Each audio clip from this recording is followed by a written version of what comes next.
Hare Krishna, dear Devotee. Devotee Mahatma Prabhu, we can't hear you. Gauranga Nityananda.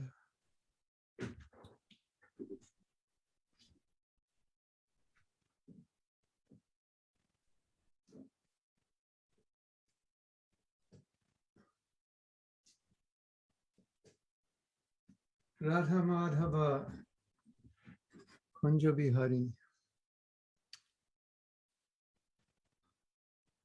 So we'll begin kirtan. And I can't really play so well because I cut my finger, but I'll just sing. You can hear me okay, right? Yes? Yes, perfectly. Jai Radha Madhava Kunja Bihari. Jai Radha Madhava Kunja Bihari. Gopijana Vallabha Girivaradhari. Gopijana Vallabha Girivaradhari.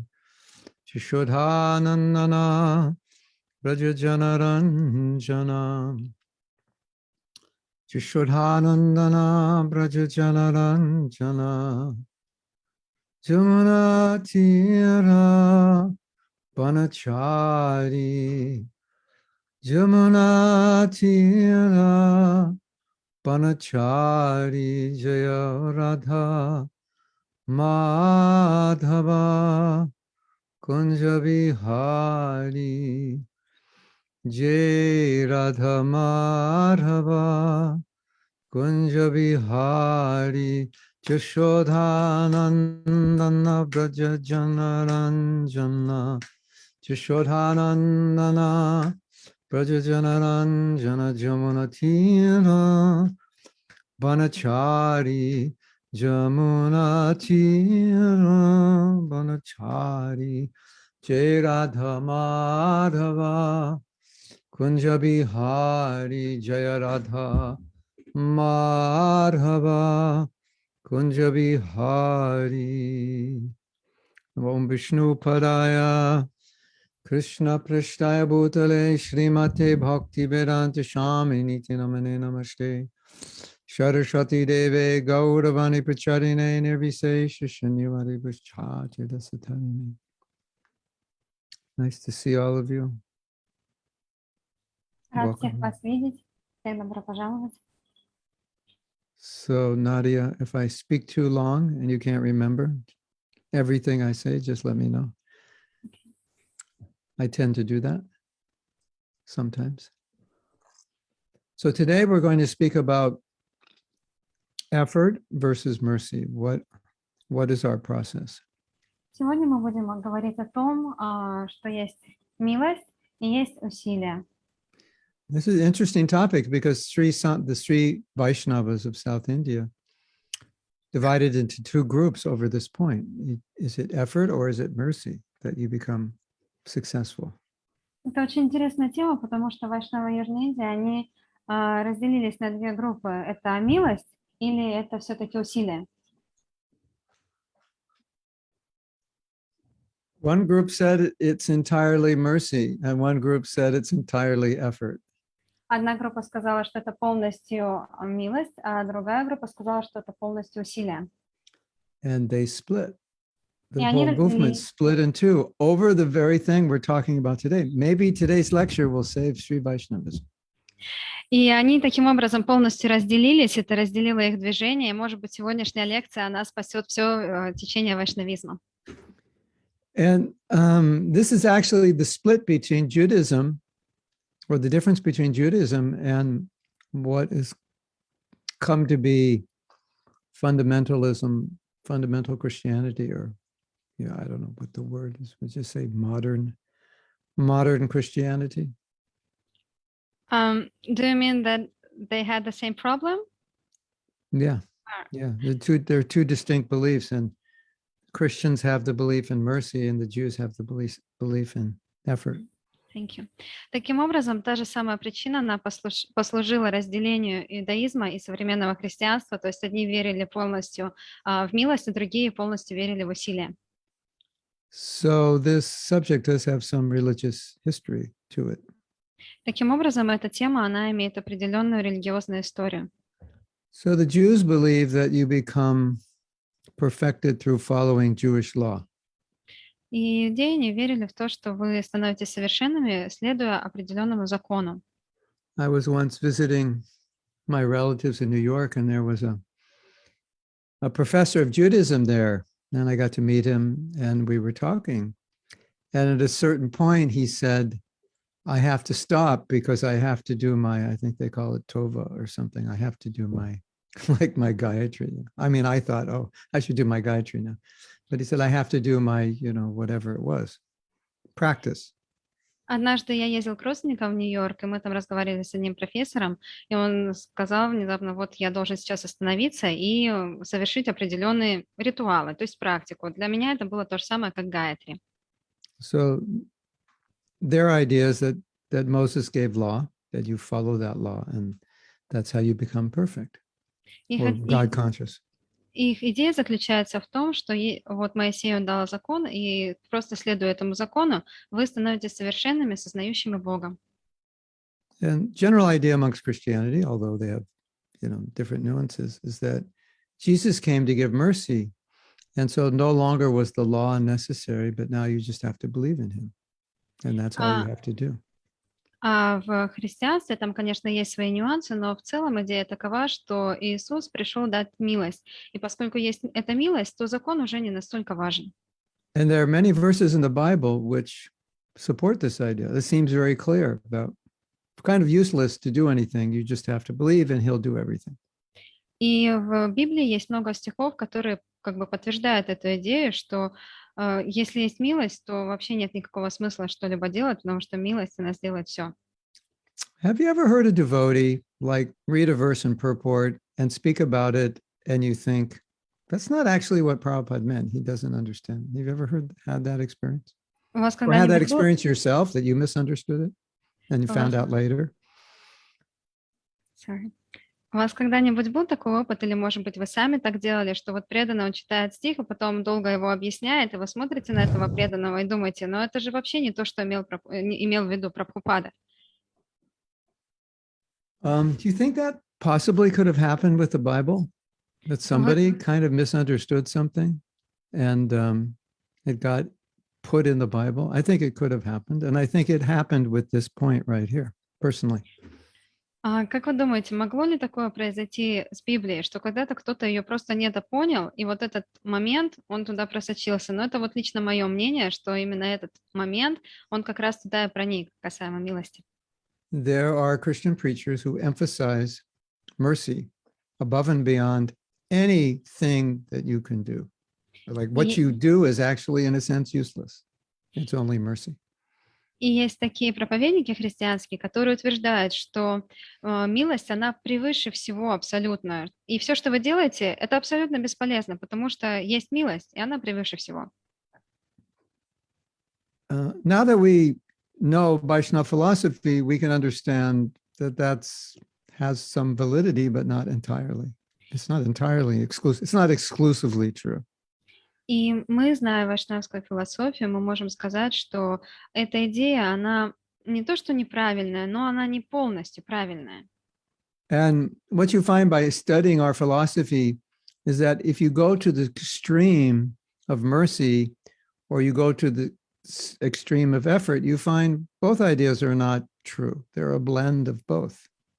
И если вы будете изучать глубоко философию, вы поймете, что как экстремальное склонение, скажем так, к идее милости, и точно так же, как в обратную сторону, если мы склоняемся чисто к идее усилия, то все это, оба экстрима этих, они неправильные.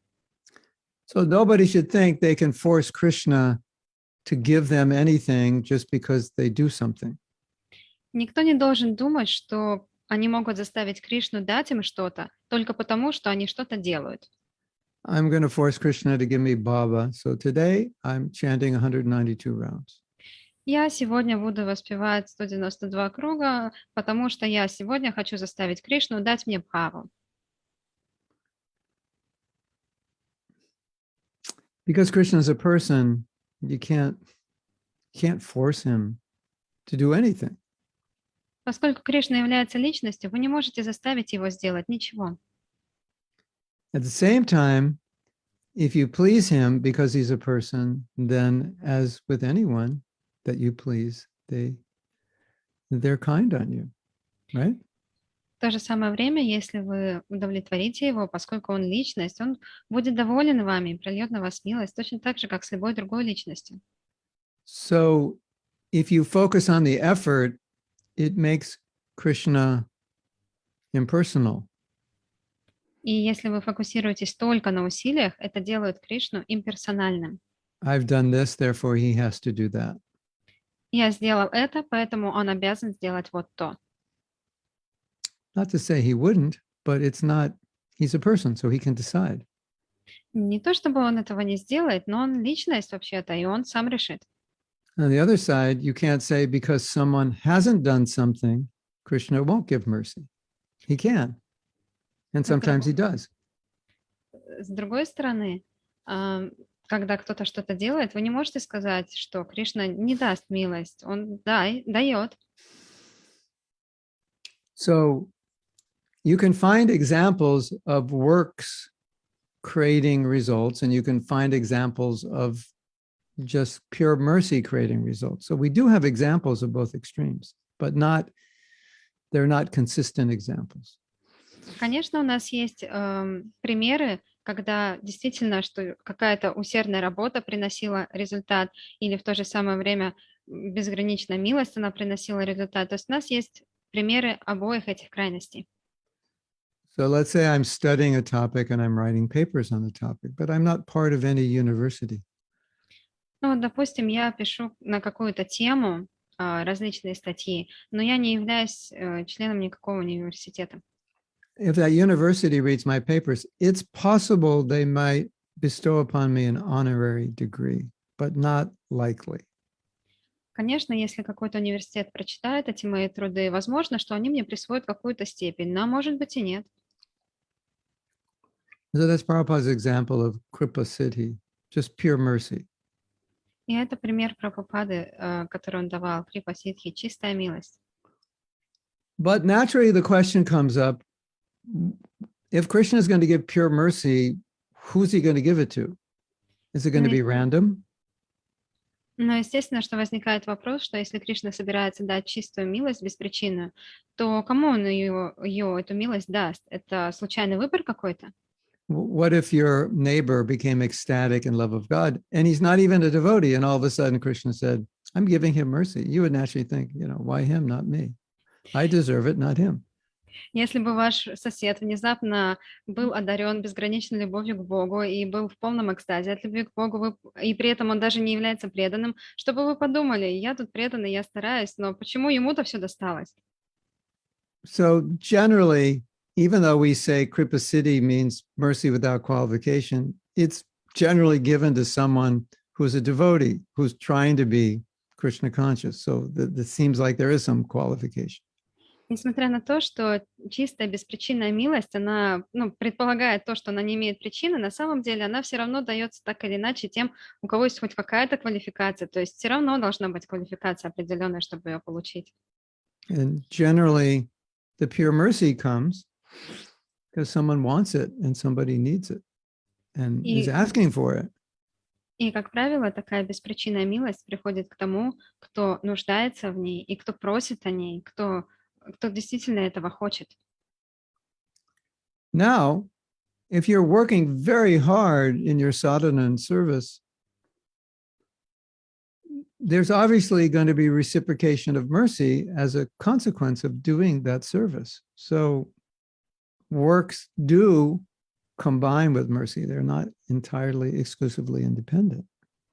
Таким образом, Если вы усердны в своей садхане и в служении, вы естественным образом вы получите какую-то ответную реакцию в хорошем смысле, то есть вы получите определенную порцию милости. То есть не то, что усердие и, то есть ваши усилия и милость, они не работают вместе. Конечно, они работают вместе. So in my study of it, of this topic, it became evident to me that mercy exists in every aspect of Krishna consciousness. Когда я изучала эту тему, мне стало понятно, что милость существует в каждом аспекте сознания Кришны.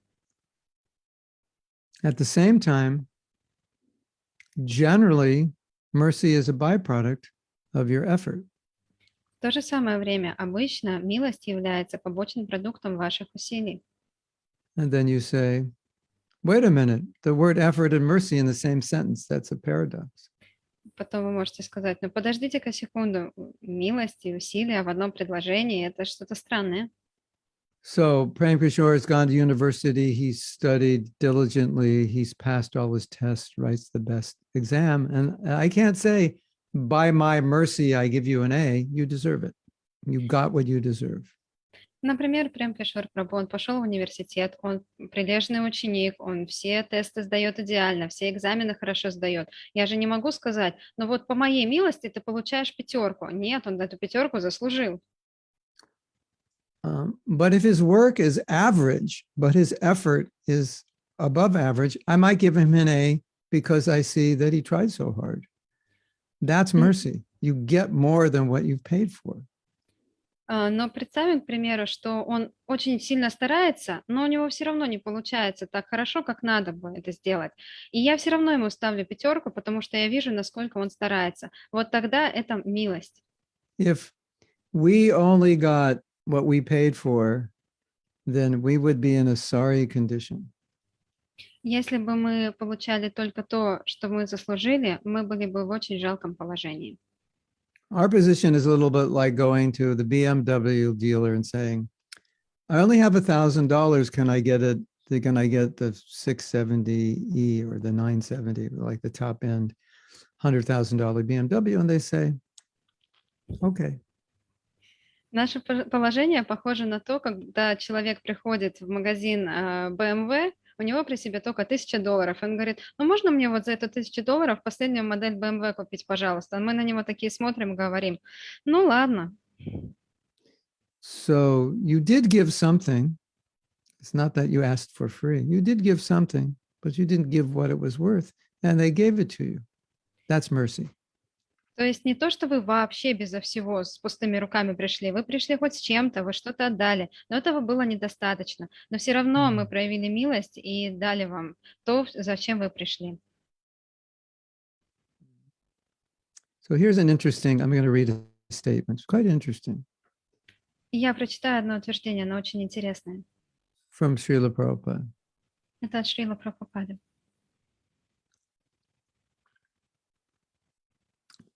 Revival of the dormant affection or love of Godhead does not depend on the mechanical system of hearing and chanting. Возрождение естественной любви к Богу, оно не основывается на механическом слушании и воспевании. But it solely and wholly depends on the causeless mercy of the Lord. Но это единственным образом зависит лишь от милости Господа. Okay, that makes it sound like it's totally depending on mercy. Конечно, звучит так, что мы полностью зависим только от милости. And the next sentence explains further and balances it out. Но следующее предложение, оно восстанавливает баланс и объясняет.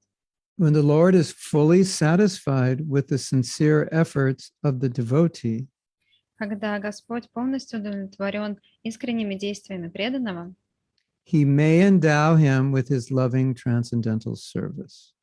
Он может наградить его чистым любовным служением ему. So what it means is you can't do anything, by the book and say, Krishna, I did it by the book, therefore you have to give me mercy. То есть означает это то, что вы не можете ничего сделать вот просто по каким-то стандартам, как написано это в книжке, и сказать, вот, Кришна, я сделал, вот как в книжке написано, теперь ты обязан мне дать милость. when the Lord is satisfied with the sincere efforts of the devotee, then Krishna may give his mercy. That's how it works. Когда Господь полностью удовлетворен искренними действиями преданного, Он может дать ему свою милость. Вот как это работает. Okay, I want to read an amazing statement by Srila Bhaktisiddhanta. И я хочу прочитать потрясающее утверждение от Шрилы Бхактисиддханты Сарасвати, which most clearly balances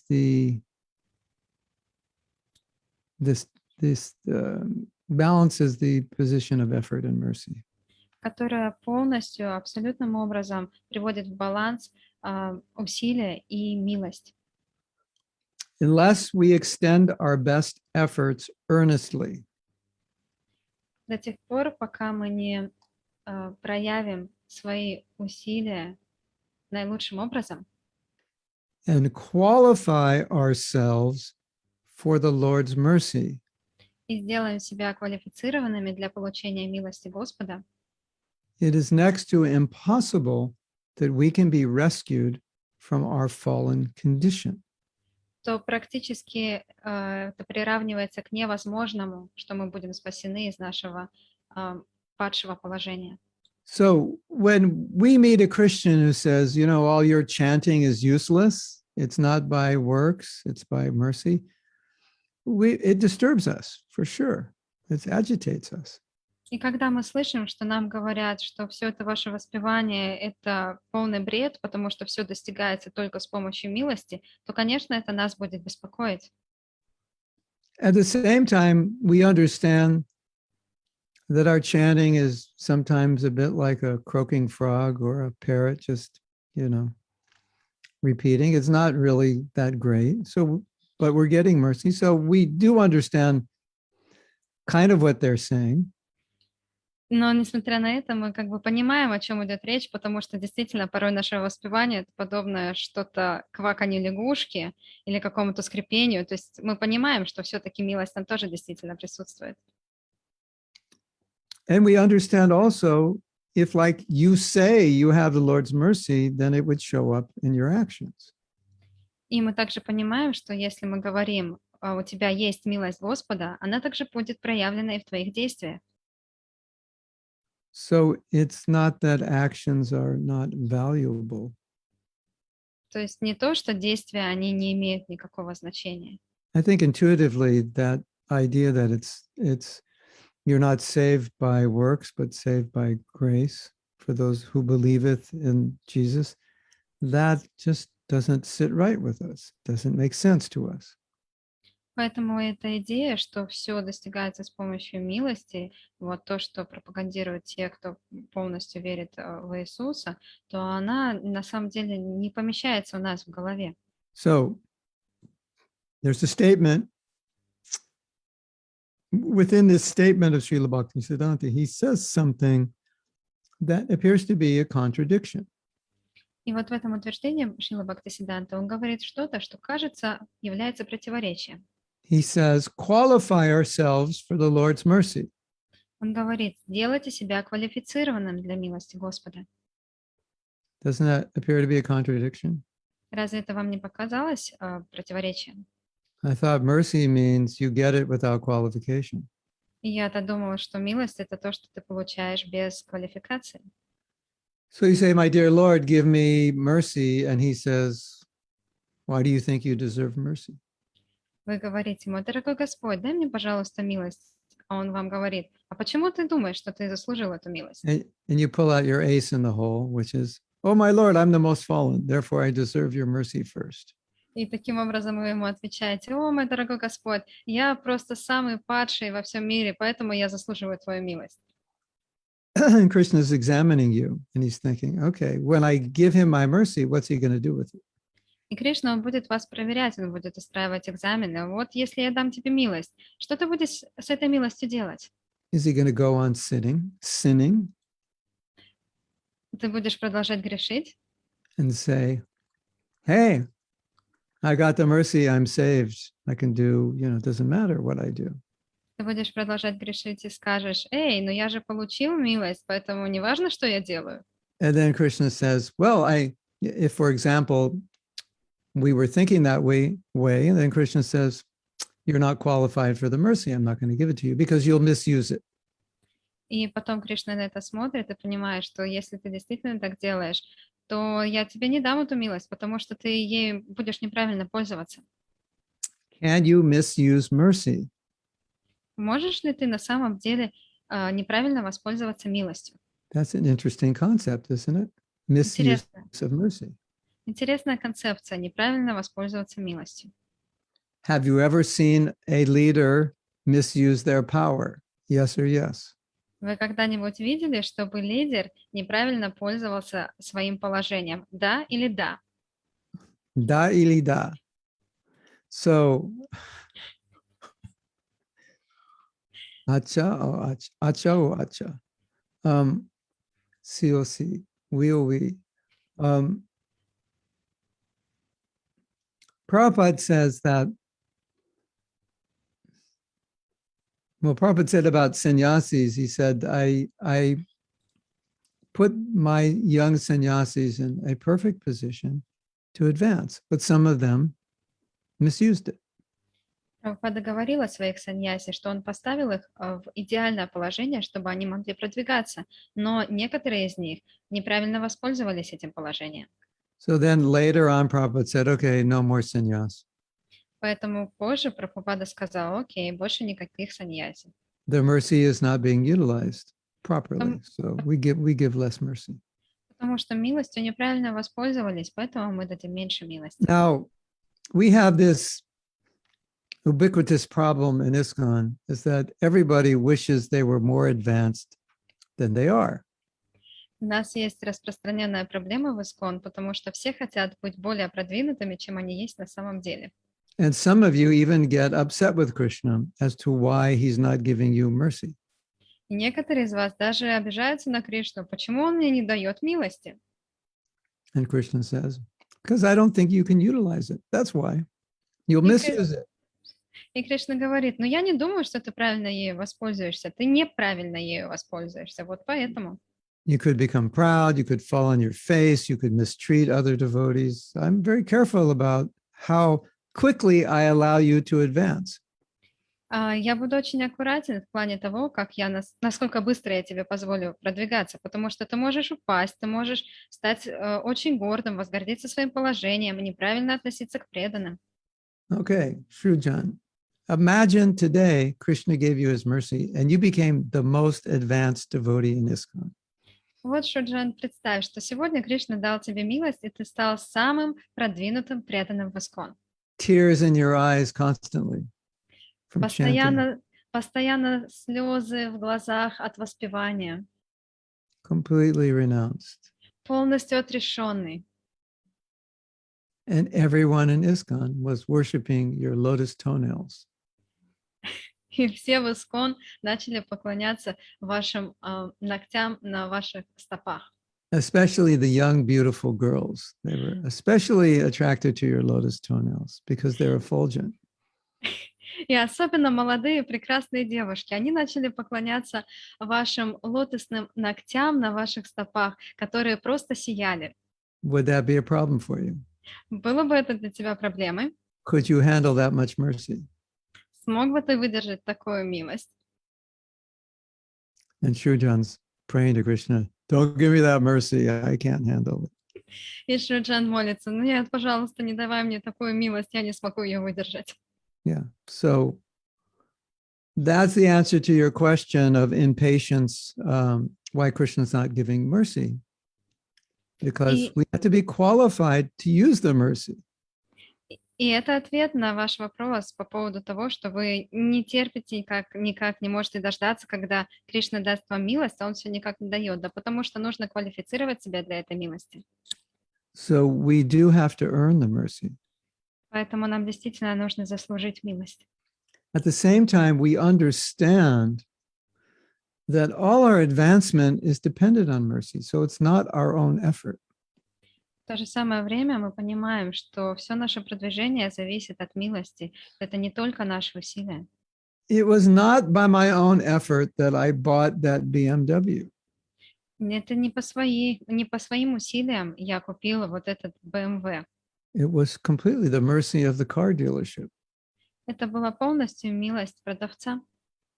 But if I didn't go there with $1,000, I would not be able to get the car. So I did make an effort. Но в то же самое время, если бы я туда не пошел с $1000, я бы не получил эту машину, поэтому какое-то усилие я все равно сделал. Now, some of you know the story I'm going to tell. Некоторые из вас знают историю, которую я сейчас расскажу.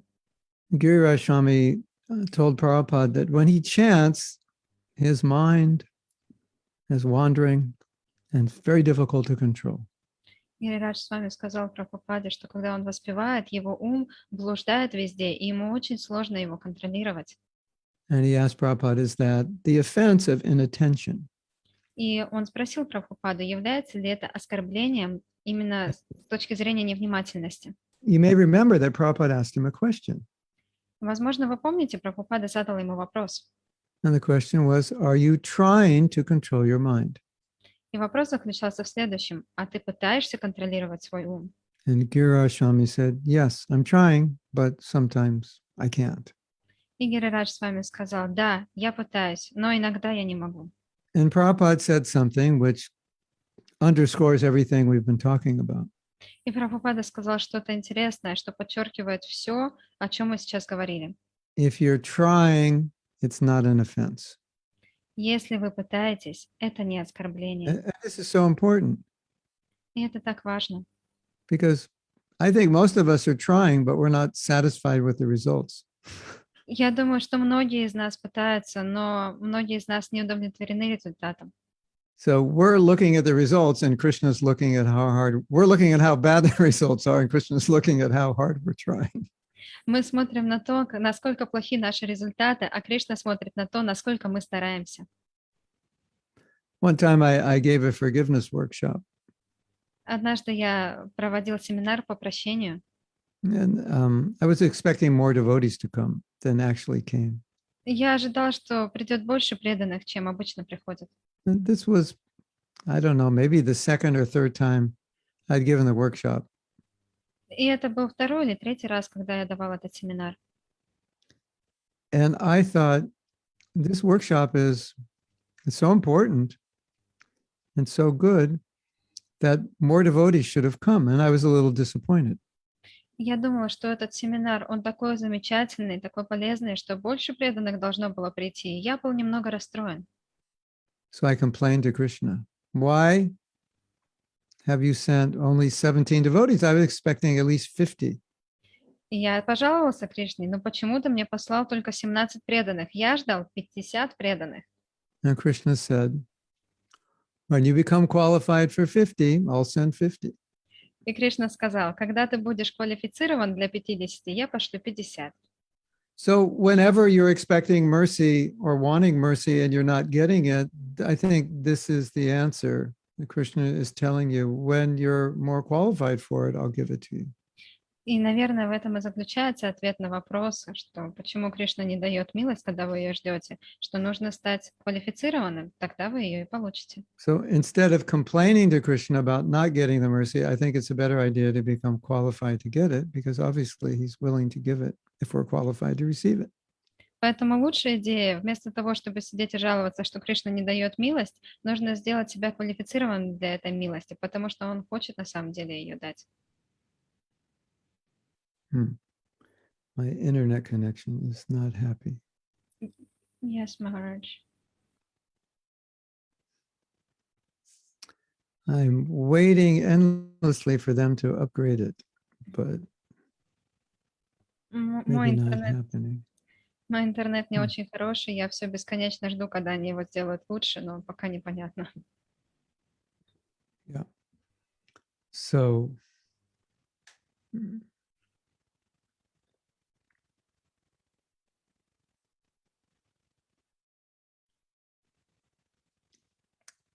the fact that we can do devotional service is a sign that we have Krishna's mercy.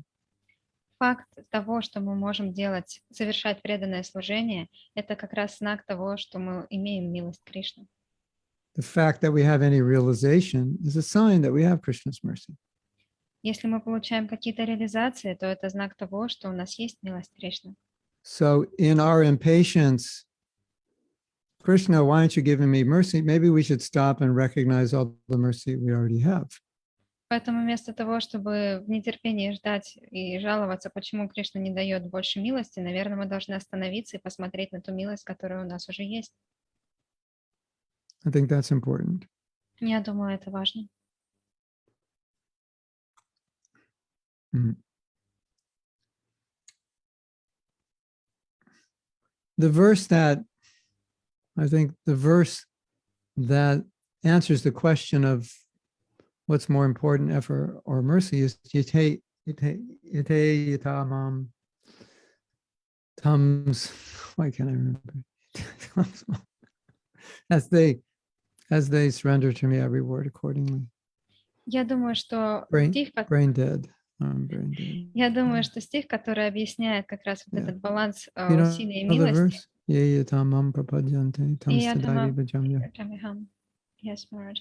Я думаю, что вот как раз этот стих, он подчеркивает идею баланса между усилиями и милостью, что как человек предается мне, так и я вознаграждаю его.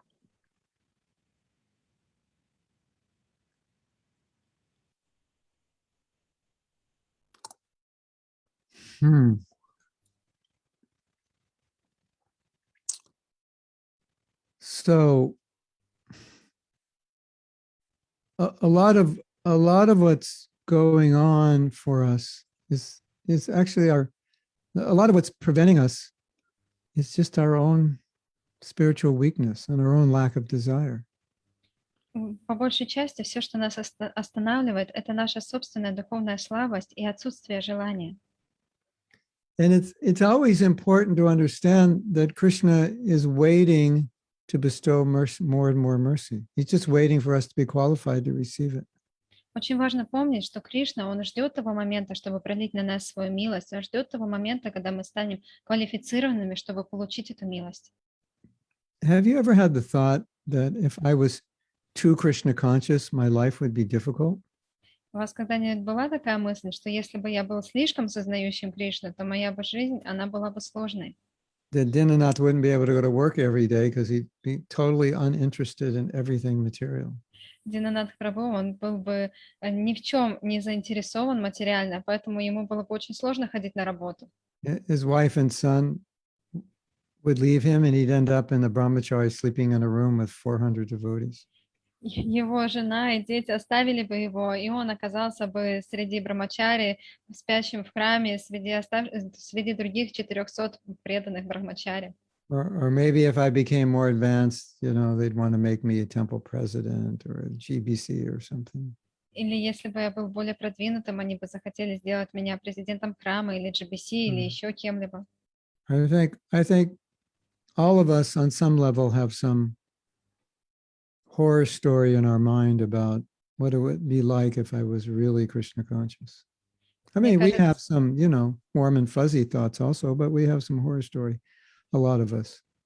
Мне кажется, многие из нас, они имеют какую-то уже страшилку в своей голове, что бы было бы, если бы мы были слишком сознающими Кришну, какая бы история с нами приключилась. Конечно, есть какие-то теплые, обнадеживающие мысли, но я думаю, и страшные истории тоже есть.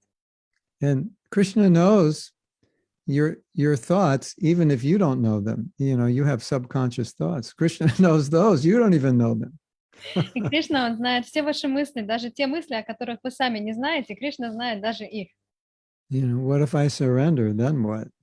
What disasters would befall upon me? We have these subconscious thoughts or conscious thoughts. Что если бы я предался полностью, какие бы несчастья со мной стали происходить, у нас есть эти какие-то мысли подсознательно, они есть. So if we have a fear of being on a higher stage, why would Krishna give you the mercy to come to that stage? You don't even want it. И если у вас есть страхи, чтобы выйти на новый какой-то более высокий уровень, то Кришна знает об этих страхах, и поэтому, естественно, он вам не даст этого уровня. And the paradox is at the same time we're blaming Krishna or wondering why he's not giving us mercy. Но в то же самое время есть такой парадокс, что мы обвиняем Кришну, почему он вообще нам не дает больше милости. Wonder no more, my friends. Больше не о чем здесь сомневаться. there's a story you may have heard of about a devotee who didn't believe. Well,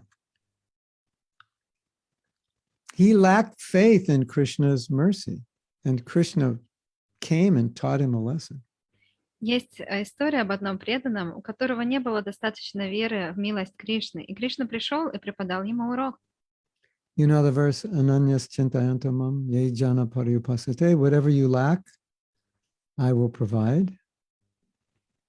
Да, есть такой стих, я думаю, вы его знаете. Все, чего вам не хватает, я вам дам. So he read that verse, and Krishna in that verse says, I personally take care of my devotees, and he doubted that. И этот преданный прочитал этот стих и подумал, что вот Кришна говорит о том, что он лично заботится о своих преданных, и у него возникли сомнения, так ли это? He didn't think it was Krishna who personally did it. He just thought Krishna made these arrangements through material energy to take care of his devotees, but he didn't do it personally. So he scratched it out. Of that verse, he's like, I don't believe this. He scratched out the verse. 1, 2, 3 scratches he made in Bhagavad Gita. Amazing. И он подумал, нет, такого не может быть. Кришна не может лично заботиться о своих преданных. Скорее всего, он это делает с помощью каких-то своих энергий. Поэтому он засомневался в этом стихе и просто в Бхагавад-гите взял и вычеркнул все эти строчки. So he was a very poor Brahmin, and he went out begging for food from the market, from the store owners.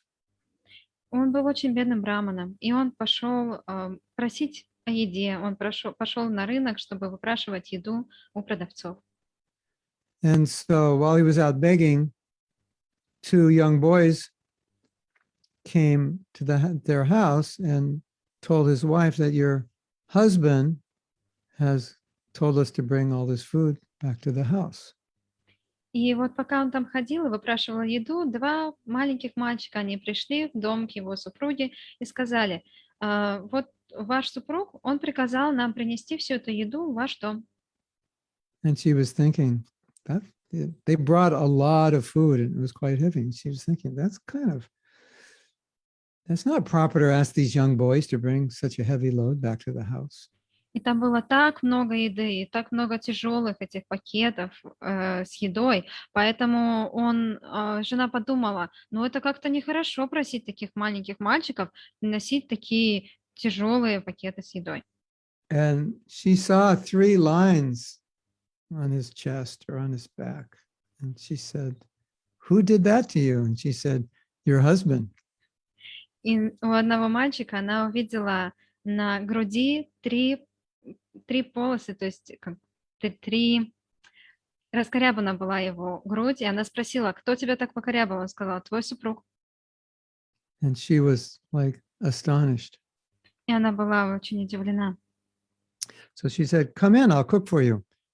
И она сказала, заходите, я вам приготовлю сейчас. But these 2 boys, because they know everything, understood that the husband was coming home and they didn't want to be there when he came home, so they left. Но поскольку эти 2 мальчика, они знали все обо всех, они знали, что сейчас скоро должен прийти ее супруг, и они не хотели, чтобы он их видел, поэтому они ушли. And his wife was cooking, and he said, where did you get all this food? And she said, you sent 2 boys back. And he said, I didn't send any boys. I didn't have any food. I collected nothing today. И он увидел, что его супруга готовила еду, и что там было столько много еды. Он спросил, где ты всю эту еду взяла? Она сказала, ну как же, ты послал 2 мальчиков с этой едой. Он говорит, нет, я никого не посылал, потому что я вообще сегодня ничего не достал. And she said, they told me you sent, and they had 3 lines on their chest. They said, you marked their chest with these lines. And then he understood Krishna had come. И она сказала, нет, ты же их отправил, они мне так сказали. И у них на груди было 3 полосы. И тогда он понял, что это Кришна пришел. Krishna had marked those 3 lines with his doubts. Sorry, Maharaj. Those 3 lines were his doubts in that verse, and those for the 3 lines on Krishna's chest. I'm sorry, just I lost connection completely. I didn't hear anything of what you said. Sorry. Oh. Yeah. They she told him that who these boys, there was a blue boy and a white boy, and they had 3 lines on their chest.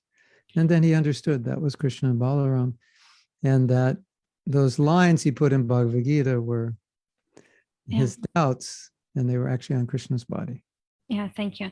Таким образом, она описала, что там был мальчик с кожей голубого цвета и белого цвета, и у них были эти 3 полосы на груди. И он понял, что это был Кришна и Баларама, а эти 3 полосы — это были его сомнения, те строчки, которые он вычеркнул из Бхагавад-гиты.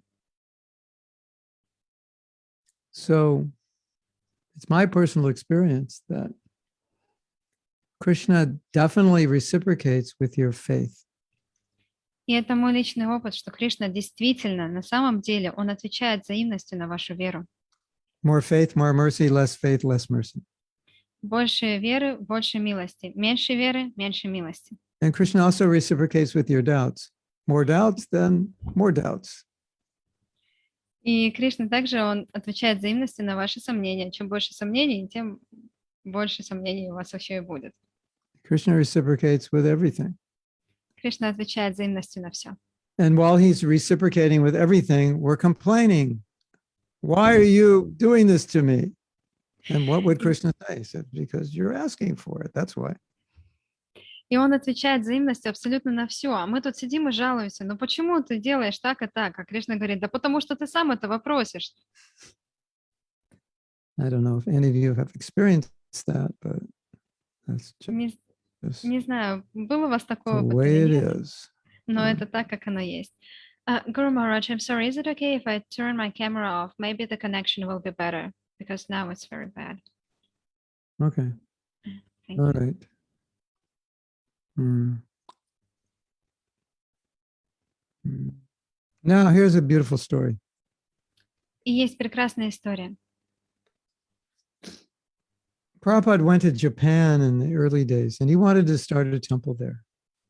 Прабхупада, он уехал в Японию в ранние дни движения, и он хотел там начать, And he положить said, начало движению. И он сказал, this is a quote, и это цитата,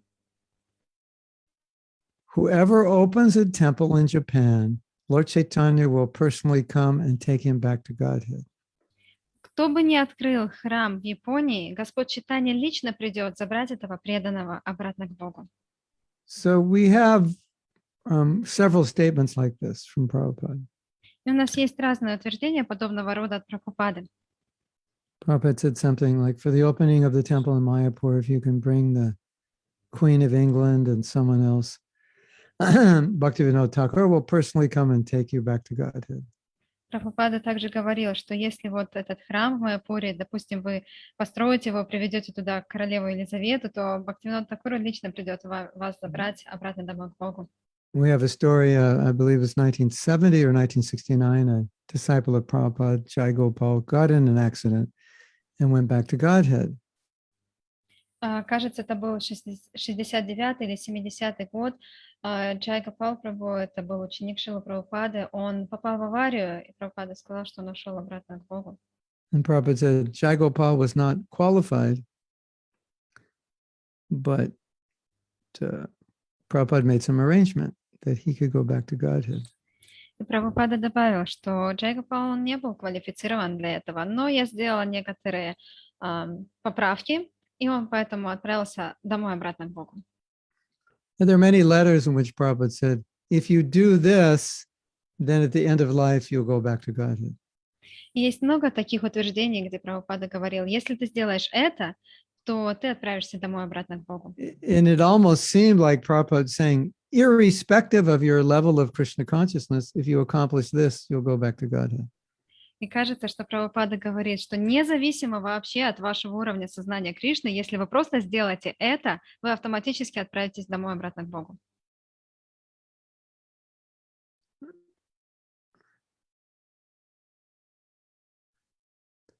There was a man who was not initiated, but he was doing amazing service for Prabhupada. And he said, Prabhupada, you don't feel like I'm ready to be initiated. But everybody says if I'm not initiated, I can't go back to Godhead. И был один преданный, который не был инициирован, но он делал очень много служения для Прабхупады.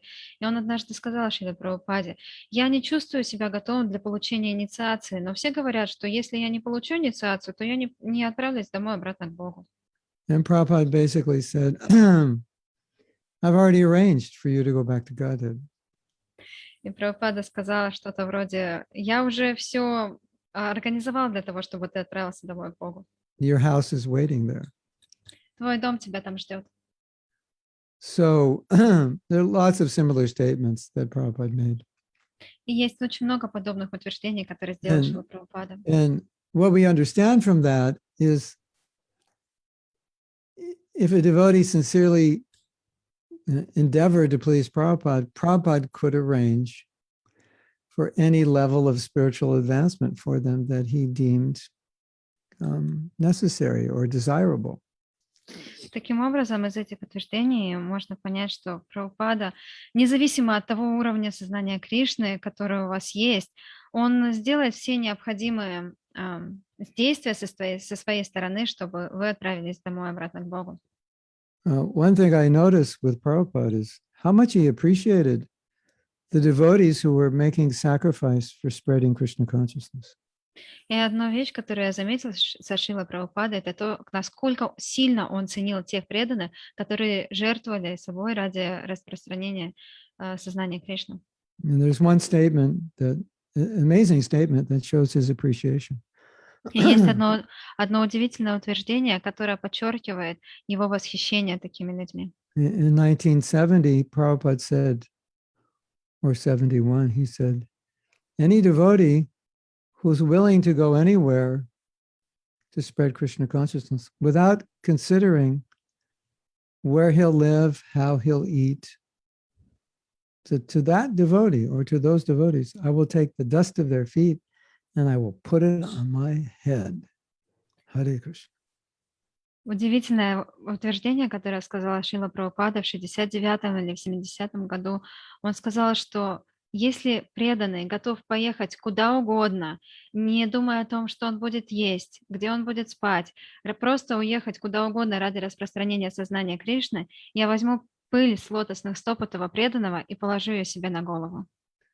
So certainly Prabhupada will make arrangements for such dear devotees to go back to Godhead. Поэтому, конечно же, Прабхупада, он создаст все необходимые условия, чтобы помочь этим преданным вернуться обратно к Богу. Разве не так? And knowing that, many devotees, they don't even think about going back to Godhead. They just think about serving Prabhupada and know that Prabhupada will take care of them. Whatever Prabhupada wants for them, they're happy. Поэтому многие преданные, зная об этом, они даже не думают о возвращении обратно домой к Богу. Они просто думают о том, как служить Шриле Прабхупаде. Они абсолютно счастливы в этом служении, делая все, что Шрила Прабхупада хочет. One of my favorite stories. Одна из моих любимых историй. Well, it sounds funny that I would say it's favorite, but конечно, это забавно. It starts with a devotee leaving ISKCON. Это, конечно, забавно прозвучит, что это одна из моих самых любимых историй, потому что она начинается с того, что преданный ушел из ISKCON. Yeah, we're going to see on the internet today. Mahatma Prabhu said, if you leave ISKCON, that will be his favorite story. И потом вы увидите в интернете где-то надпись: Махатма Прабху сказала, что если преданный уходит из ISKCON, то это его любимая история. So I didn't say that. So я этого не говорил. This devotee went to Radhakund, and in Radhakund, he learned that you can't be Krishna conscious unless you chant 64 rounds a day. И один преданный, он отправился на Радхакунду, и он там узнал, что ты не можешь быть сознающей Кришны, если ты не будешь воспевать 64 круга в день. Something that Prabhupada definitely did not say. Это то, чего Прабхупада точно никогда не говорил. In fact, Prabhupada said, if you chant 16 rounds and follow the 4 principles, I promise you will go back to Godhead. Напротив, Шрила Прабхупада говорил: 16 кругов, 4 принципа, и ты обязательно отправишься домой обратно к Богу. So, this devotee had the audacity of writing a letter to Prabhupada to tell Prabhupada that if you do not chant 64 rounds a day, you will not get prema. И этот преданный, он имел наглость, смелость такую написать Шриле Прабхупаде и сказать ему, что если вы не будете воспевать 64 круга в день, вы никогда не получите прему. Хари Кришна. If I were you, I wouldn't write a letter like that to my spiritual master. Если бы я был на вашем месте, я бы подобные письма своему духовному учителю не писал. So Prabhupada was with some devotees, and he turned to the devotees and he said, you cannot force Krishna to give you love simply by doing something like chanting 64 rounds a day. И Прабхупада, он был в окружении нескольких преданных, он повернулся к ним и сказал, вы не можете заставить Кришну дать вам любовь к нему, просто воспевая 64 круга в день. So what I think this class and this discussion underscores is the fact that mercy is a consequence of pleasing Guru and Krishna. И я думаю, что подчеркивает эта лекция, это то, что милость это последствие удовлетворения Гуру и Кришны. Not a consequence of works, but it's not to say that your works or your rules and regulations do not please Guru. They do. То есть это не то, что ваши усилия, ваши действия, они не приносят результата. Имеется в виду, что они, конечно же, удовлетворяют Гуру и Кришну. But inherent within following the rule and regulation, mercy does not necessarily exist. It exists as a consequence of pleasing Guru and Krishna. Но милость, она существует именно как последствие удовлетворения Гуру и Кришны. So if we please Prabhupada, everything's good. Поэтому если мы удовлетворим Прабхупаду, то все будет хорошо. If we please our Guru, everything is good. If we please the Vaishnavas, everything is good. Если мы удовлетворим нашего Гуру, все хорошо. Если мы удовлетворим Вайшнава, все хорошо. If we make other people, if we do something to help other people become Krishna conscious, we get so much mercy. Если мы помогаем другим стать сознающими Кришну, мы получим столько много милости. Krishna says, "You're my man. You're my woman. I like you. I'm going to take care of you because you're doing important work here." И Кришна скажет, ты свой человек, ты мой мужчина, моя женщина, и ты делаешь так много работы. Я, конечно же, позабочусь о тебе. And the other lesson is if we want the mercy, then we should make sure that we're qualified to receive it and use it. И также если мы хотим получить милость, мы должны понять, мы должны стать квалифицированными, чтобы получить эту милость и правильно ее использовать. Krishna, I'm preaching so much. Please send more devotees. Кришна, я так хорошо проповедую много. Пожалуйста, пошли больше преданных. I send you more devotees, you'll just become puffed up. Но нет, если я тебе послала больше преданных, ты просто сейчас раздуешься и возомнишь о себе что-то. The devotees will come and they'll give you donations and you'll buy a BMW. Они все придут, дадут тебе пожертвования, и ты себе просто пойдешь и купишь BMW. So when we pray for mercy, we should pray for qualification to be able to utilize the mercy. Поэтому, когда мы молимся о милости, мы должны также молиться о квалификации, чтобы правильно использовать эту милость. Krishna, please send more devotees. I promise I will take care of them. I'll never exploit them. I'll always serve them. Then Krishna says, okay. Now we're talking business. Кришна, пожалуйста, пошли больше преданных, я буду о них заботиться, я никогда не буду злоупотреблять своим положением и так далее. Кришна говорит, ну окей, хорошо, тогда нам есть о чем поговорить. And, if you ever blame Krishna for anything, you're really just blaming yourself because he's just reciprocating. И на самом деле, если вы когда-нибудь обвиняете Кришну хоть в чем-нибудь, это значит, что вы на самом деле обвиняете только себя, потому что все, что он делает, это просто отвечает взаимностью. Krishna, why am I not more Krishna conscious? Кришна, почему я не более осознающий Кришну? And Krishna says, that's a good question. Why don't you answer it? И Кришна говорит, хороший вопрос, почему вы тебе самому на него не ответить? It's not my fault. I'm ready. I'm like a slot machine ready to pour money on you, but you have to be qualified to spend the money. Но это не моя проблема, потому что я готов просто пролить на тебя столько милости, но я должен быть уверен, что ты правильно ее воспользуешься. Yeah. And so what Prabhupada always told us is that when Krishna sends you something and you use it, then he'll send more. He always told us right from the beginning. И Прабхупада всегда это подчеркивала, что если Кришна вам что-то посылает, и вы правильно этим пользуетесь, то он пошлет вам это еще больше.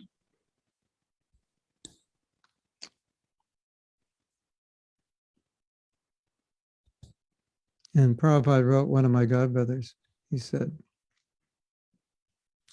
when the godbrother said, why Krishna's not giving mercy, and Prabhupada said, yeah, the basic idea was your cup isn't big enough to hold it, so he's only like giving you as much mercy as your cup can hold. И Because if один you из моих put too much in it, the cup's going to break. И один из моих духовных братьев написал Шриле Прабхупаде, спросил, почему Кришна не дает больше милости. И идея ответа Шрилы Прабхупады заключалась в том, что он дает ровно столько, сколько ты можешь милости выдержать. Потому что если твоя чаша будет этой милостью переполнена, она просто сломается, взорвется. Let me just close a few programs that Yes. tend to slow down my computer. Я закрою And then некоторые we can take программы, questions. не замедляют мой Over компьютер, и мы them. перейдем к вопросам. Too many programs. Well, some I don't want to close because I won't find them. Anyway, let's see if this helps.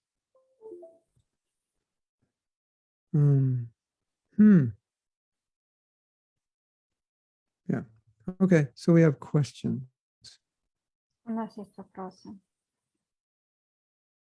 Okay, let's look at the questions. Questions or comments or whatever. You want to choose them, Nadia? I think Frank Fisher wanted to make a question over there. Okay. Yeah, but I can't find it. So Prem Kishore can go. You can look in the chat. You want to ask a question, Prem? Yeah. Yeah. I don't know if that's do we do that? Do you do that in the morning classes? Can I talk? Can I ask a question like this? Yeah, everyone will hear you. Okay. On Facebook. Okay. So first, thanks so much, Gurudev, for this class. It's actually a topic that I've been really interested in, thinking about studying, and but it's still left a little unclear for me. Everything you said is super clear, obviously, and I think you've shed more light on it. But for me, just personally, honestly, the concept of grace in Christianity is so much more appealing sometimes than in Krishna consciousness, like if I'm just being honest. And, you know, there are Christian theologians, leaders who obviously there's the extreme of, you know, just accept Christ and do whatever you want. And obviously that's not the case. Any of the leaders would say you accept Christ into your heart, you accept the Lord into your heart, and you try and live your life according to his will. But it's a state of humility in which you understand I'm not going to be perfect. There will be temptations. The mind will go here and there. But by the Lord's mercy, I'll go back home, back to Godhead. And, you know, there's books, I won't say who, but there's books, like right now I'm reading from one guru that's called the Life's Final Test. And there's a story of one of Prabhupada disciples where so much service, so much effort. And, you know, the quick story short, he almost got hit by a train, and his last thought before getting hit by a train was his wife. And his reflection was, geez, it's so important. You know, I don't want to come back. It's so important to be able to control the mind. And so what I feel sometimes is that within our society or just within our philosophy, I don't know if it's particularly philosophy or just amongst the congregation, the society, is that works is way, way, way, way, way more emphasized. Because when we say things like life's final test, or, geez, my mind went off just a little bit right before I died, I thought of my wife or thought of my children, it makes it all seem a bit arbitrary and left up to chance, because, and it's like sometimes we ask this question, and it started as a joke, but if you died right now, or if you died tomorrow, wherever you are, how sure are you that you would go back home, back to Godhead? And most devotees say, not sure at all, 0%, 50, 60, 70.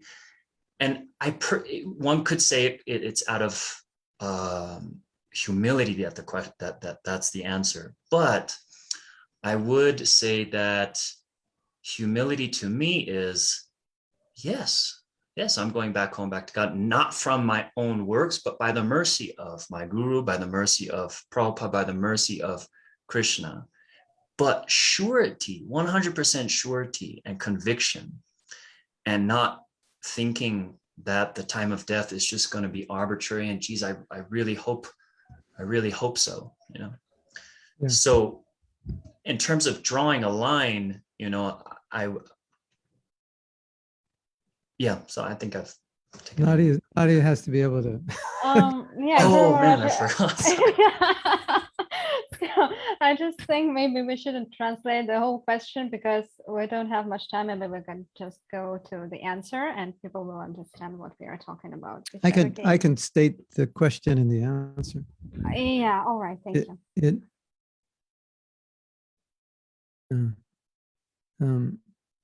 I think what you're saying is, it seems in Christianity it's very clear. You accept Jesus, you're going to heaven. In Krishna consciousness, it's not so clear where you're going. Я думаю, что проблема заключается в том, что вот в христианстве там очень четко все это прорисовано, что если вы просто принимаете Христа, то вы автоматически возвращаетесь домой обратно к Богу, независимо ни от чего-либо. А в нашей традиции это не настолько явно видно, то есть куда вы на самом-то деле идете. And that it seems in Krishna consciousness, in the balance of effort and mercy, effort's much lower, effort's much higher, and mercy is lower. In Christianity, effort's much lower and mercy is much higher.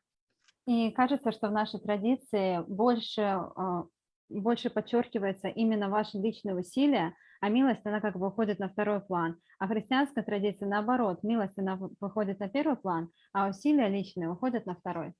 Part of the reason is because Krishna consciousness is more scientific than Christianity. И часть ответа на этот вопрос заключается в том, что сознание Кришны, оно более научно, чем христианство. We understand the modes of nature, and we understand a lifestyle within the modes of nature will produce the next life within a particular mode. Мы понимаем, что есть гуны материальной природы, и мы знаем, что действуя в определенных гунах материальной природы, мы создаем свою следующую жизнь. So there are verses like that. You die in the mode of ignorance, you take birth this way, and passion this way, and goodness this way, and you go to different destinations. So it's a little more scientific in that sense. И есть определенный стих даже, в котором объясняется, вы умираете в этой гуне, вы получаете такое тело, в той гуне вы получаете другое тело. То есть это более научный процесс. Then you have, also some stipulations. If you think of Krishna at the time of death, you go to Krishna. Whatever you think of, you go there. So that's there. And that's probably why you see this problem. И в то же самое время есть и другой стих, что о чем бы вы ни подумали, туда вы отправляетесь. Если вы подумаете о Кришне, вы автоматически отправитесь к Кришне. То есть, скорее всего, в этом и заключается так называемая ваша проблема. Well, what you say is true. I think there is a lack of faith and mercy in ISKCON, and maybe more emphasis on being a perfect follower of rules and regulations as your guarantee. Но в то же самое время я согласен с вами, что в ISKCON есть какой-то недостаток веры в милость, то есть больше акцент делается на ваши личные усилия, что если вы совершаете определенное действие, то вам гарантированы определенные последствия. My experience is that whether you're a perfect follower or not, in any case, mercy is most important. В моем понимании, независимо от того, являетесь вы идеальным последователем всех принципов или нет, то милость, она все равно превалирует. But, devotees understand that the extreme that Christianity has gone to, in which a very sinful person who doesn't redeem himself is going to heaven, it contradicts the essential principles of what modes you die in is where you go. So that becomes a problem for devotees, which could contribute to the attitude that you said that they have. Guru Maharaj, I'm a little bit lost. Can you please explain it again? Christianity seems to, it seems not to have a scientific approach to the afterlife. В христианстве нет такого научного подхода к следующей, к будущей жизни. It's kind of like all believers go, all non-believers don't go. And we know that's not the way the world is. Что-то вроде того, что все, кто верует, они отправляются к Богу, а все, кто не верует, они туда не отправляются. Но мы это понимаем, что это не совсем так работает. According to Christians, we're all non-believers. Мы все, согласно христианской традиции, мы все неверующие. Right? Правильно? Yeah. We have not been saved by Jesus. Мы не были спасены Иисусом. So I think it's true what you say, that devotees, many may be minimizing the power of mercy. Я думаю, то, о чем вы говорите, это правда, потому что, да, действительно, преданные, они минимизируют значение милости. And maximizing the power of following rules and regulations. И максимизируют силу следования принципам и предписаниям. But you can err on the other side also, minimizing rules and regulations, maximizing mercy. Но может быть и другой крен, то есть вы минимизируете усилия и максимизируете милость. And so if we go back to the example of Prabhupada saying, distribute my books, you go back to Godhead, open these temples, you go back, do these things, that transcends rules and regulations. And but it does focus on the fact that you have done something more than just believe. И в то же самое время есть утверждение Прабхупады, вот просто распространяйте мои книги, вы отправитесь домой к Богу, просто откройте храм, вы отправитесь домой к Богу. То есть не настолько важно, что вы следуете чему-то или нет, но все равно вы какие-то действия совершаете. And we know that when Prabhupada spoke to priests, he always spoke about one thing: why are you killing cows? И когда, я знаю точно, что когда Прабхупада говорил со священниками, он со всеми ими говорил об одной вещи: почему вы убиваете коров? And probably if they stopped doing that, he wouldn't have a problem with anything else they said. И, возможно, если бы они перестали это делать, у него и не было бы никаких вопросов к ним больше. So that's the danger of it's just beliefs, because then how do you determine what is spiritual and not spiritual activity? Because within that context, it's almost like you don't need it in a certain sense, at least according to how we would define it. Вот в этом-то и опасность вот этого утверждения: просто уверуй, потому что тогда мы теряем понимание, что действительно духовно, что не духовно, что можно делать, чего делать нельзя. I see Krishna consciousness, I see like Mahaprabhu coming to give mercy, it's very similar to Jesus forgiving everyone. И я вижу это как, что Махапрабху, он пришел дать милость, и это очень похоже на то, что делает Иисус. Maybe the most important point is in the story of saving Jagai and Madhai, he said, I will forgive you for your sins, but don't commit them again. И я думаю, очень важно тот момент в истории с Джагаем и Мадхаем. Махапрабху говорит: я прощу вам все ваши грехи, если вы не будете совершать их снова. Where in Christianity, it's more like, I'll forgive you of your sins as long as you repent every time you sin. So that's a big difference there. В то же самое время в христианстве это немного по-другому. То есть я прощу тебя, если ты будешь раскаиваться каждый раз после того, как ты совершаешь грех.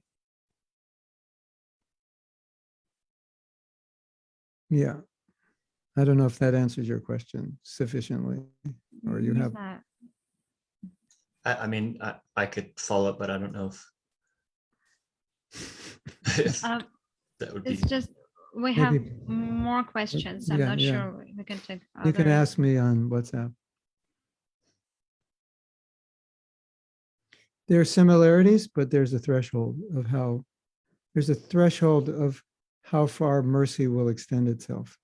Есть, конечно, и схожие моменты, но есть также предел того, до какой степени эта милость может распространяться.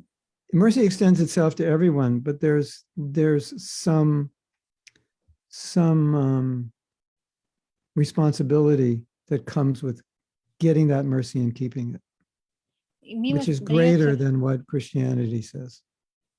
The милость responsibility дается is. милость дается всем, но также есть ответственность за эту милость, и это как бы превосходит те позиции, которые есть в христианстве. See, one of the biggest problems is that Prabhupada said that he basically said that most of the problems in the world are a consequence of killing the cow. And definitely the wars are a consequence. But he said, one purport, he said every problem would be solved if we stopped killing cows.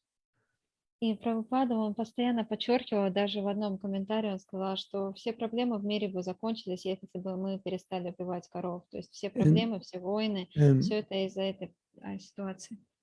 And the Muslims were killing cows, and they went to Gandhi and said, you should stop them. And he said, oh, it's their religion, I can't stop them. So he frustrated everybody by saying that. И мусульмане, они убивали коров, и к Ганди пришли и сказали, остановите их. А он сказал, ну это их религия, я ничего не могу с этим сделать. So Таким образом, он всех разочаровал таким ответом. any philosophy which would in any way rationalize sinful activity in the name of religion and going back to Godhead is extremely dangerous. So Поэтому любая we have религия, to be careful there. которая How to make that line, demarcation. любая религия, которая оправдывает какое бы то ни было насилие, это очень опасно, поэтому мы должны четко видеть эту разницу. And I know there are Christians who understand this, but the mainstream does not preach that as far as what I've heard. Я знаю, что есть христиане, которые это понимают, но по большей части это не так. You can send me a message if you want to discuss more. Okay, more questions. Yes, there was a question from Shujan. The second question. Can you see it? You can just, I'm not there right now. All right. So Good Hare idea. Hare Krishna, I heard that serving local authorities, we can get mercy through them. Is it true? Then how Krishna thinks about the giving of mercy if we please the authorities? And I will translate it into Russian. Я слышал, что служа местным авторитетам, мы можем получить милость через них. Правда ли это? И что Кришна думает о том, как давать милость, если мы удовлетворяем наших авторитетов? Because Krishna says you're not a devotee unless you're a devotee of my devotee. Кришна говорит, что ты не преданный до тех пор, пока ты не являешься преданным моего преданного. You want to please me, please my devotees. Если ты хочешь удовлетворить меня, удовлетворяй моего преданного. Simple, right? Просто, да?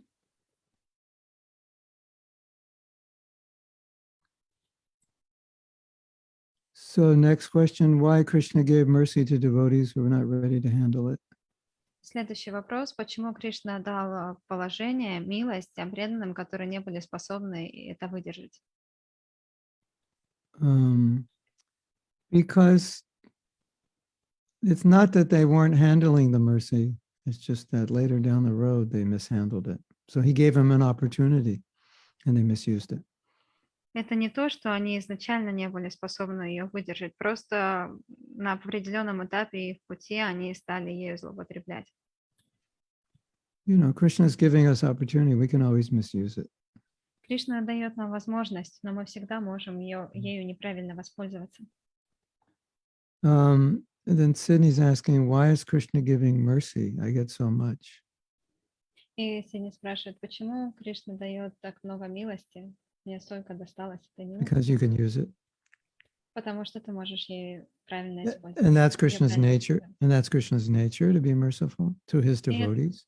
Это также природа Кришны, чтобы быть милостивым к своим преданным. So from Krishna Karshani, why are we rejecting the mercy? Вопрос от Кришна Каршини, почему мы отвергаем милость? That's a question we all have to ask. We're probably afraid Это вопрос, который мы все должны себе задать. Возможно, мы of боимся. getting too close to Krishna, Мы боимся близко подойти к Кришне. afraid that we'll be unhappy if we surrender.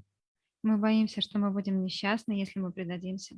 We'll be unhappy or can't handle if we surrender too much.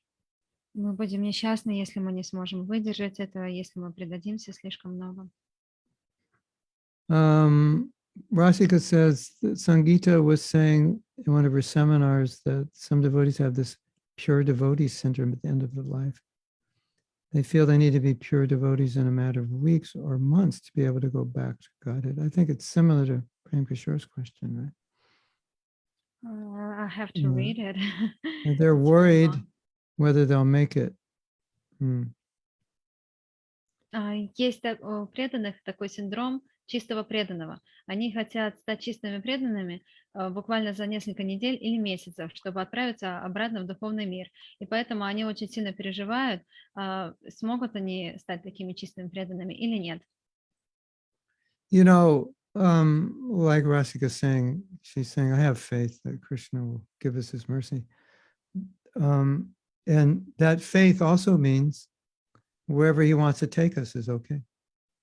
И Расика говорит, что у меня есть вера в то, что Кришна даст нам свою милость. И эта вера означает также то, что куда бы нас ни отправил Кришна, это хорошо.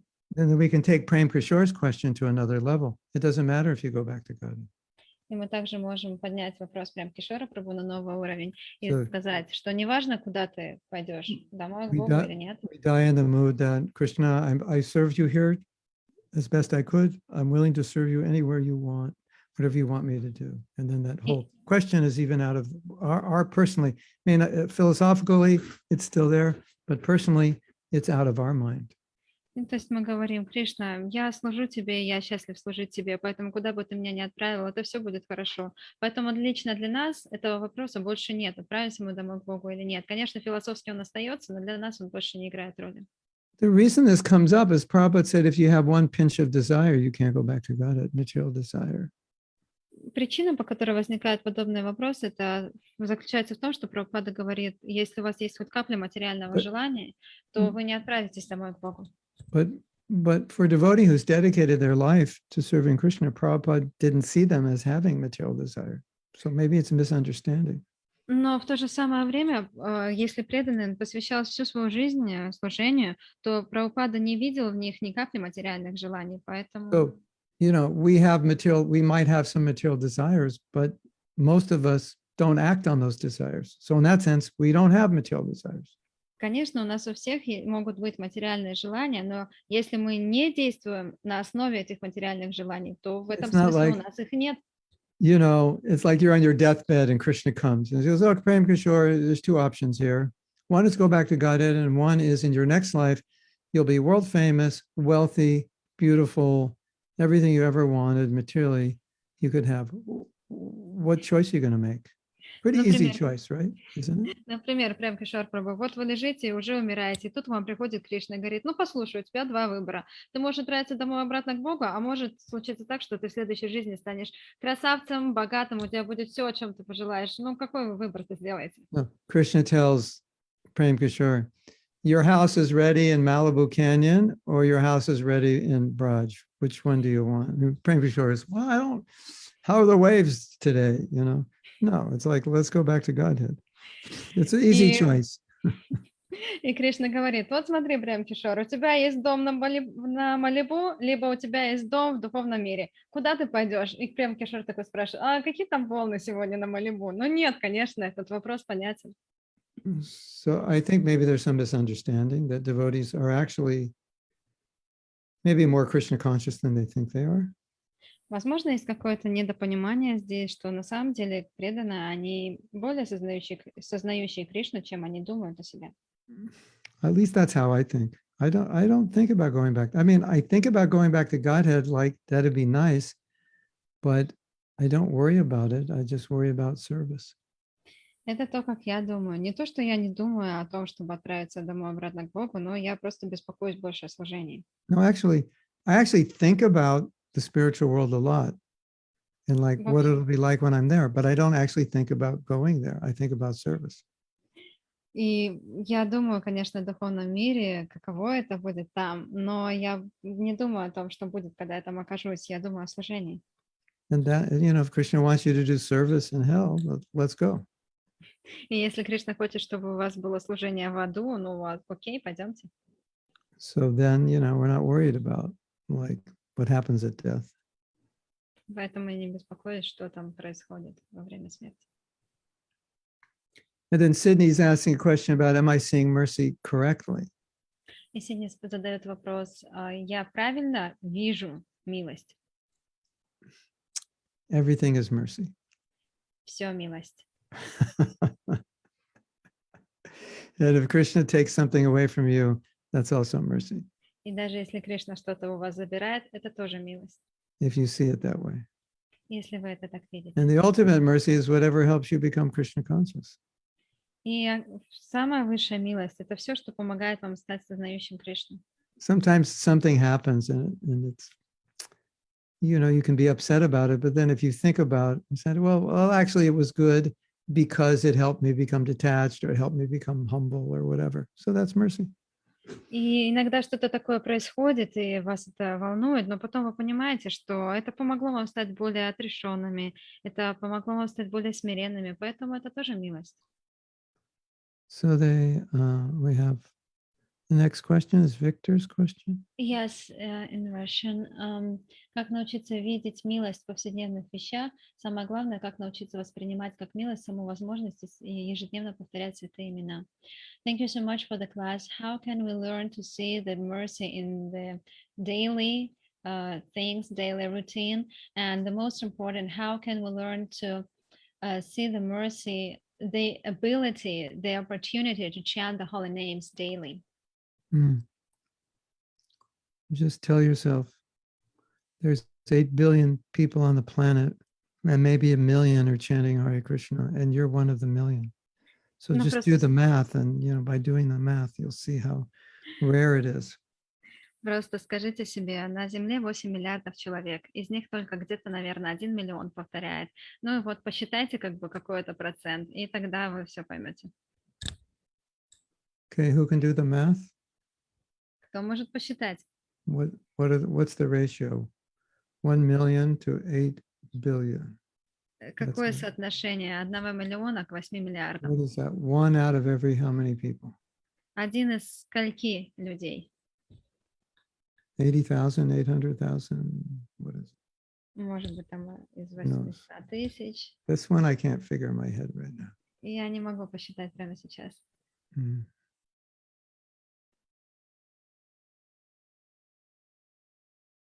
What is 1 billion? It's 1 million times 1,000 is 1 billion. I can't figure this in my head. Anyway, this is a small ratio. Это And- очень небольшое соотношение. The other thing that I think is amazing is that Lord Chaitanya comes once in a day of Brahma. И другая вещь, которую я думаю, она просто потрясающая, это то, что That's- Господь Чайтанья приходит раз в день Брамы. That's 8 billion years. Это 8 миллиардов лет. And so if you miss the opportunity, well, Поэтому let's just say the example Prabhupada gave, a frog is in a river and it sticks its head up and it goes right through the hole of a log. Like what are the chances of just randomly sticking your head up and it lands in the hole of a log? Very, very rare. So that's how rare it is to get a spiritual master. И Прабхупада говорит, такой пример дает, представляете, a frog, right? Yeah, a frog. Yeah, I think frog okay. or somebody in the water, Okay. some animal in the water. Что какой-то Turtle, животное, maybe it's a например, turtle, not a frog. Ah, Frogs don't hang out. okay. A turtle. Okay. Что есть черепаха, которая, она оказалась в воде, и вот плывет бревно, и какой шанс того, что эта черепаха попадет своей головой прямо в отверстие в бревне? Вот такой шанс того, что вы встретите своего духовного учителя. Очень редкий шанс.